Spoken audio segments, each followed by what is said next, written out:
ঘোষিত মার্কিন দূতাবাস অভিমুখে মিছিল, এই সমাবেশের সংগ্রামী নেতৃবৃন্দ, সমবেত ভাই বোনেরা, সারা পৃথিবীতে আমেরিকা মাস্তানি শুরু করেছে।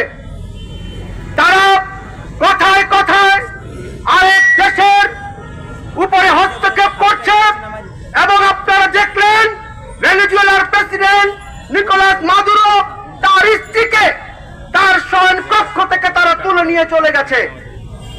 আজকে আমেরিকা সারা বিশ্বে তার আধিপত্য, তার সাম্রাজ্য এবং সারা বিশ্বের সম্পদ লুণ্ঠনের প্রক্রিয়ায় সে মেতে উঠেছে।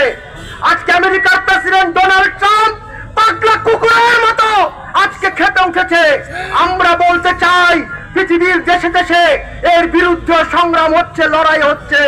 সারা পৃথিবীর মানুষ আজকে গর্জে উঠেছে।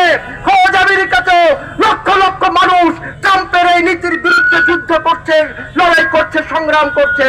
তাই আমরা বলতে চাই, আজকে বাংলাদেশের মানুষও আমেরিকাকে যেমন 1971 সালে রুখে দিয়েছিল, এই বাংলাদেশের মানুষ আজও তাদেরকে রুখে দেবে সেই হিম্মত, সেই শক্তি এদেশের গণতান্ত্রিক আমি বামপন্থী প্রগতিশীল দেশপ্রেমিক মানুষের আছে।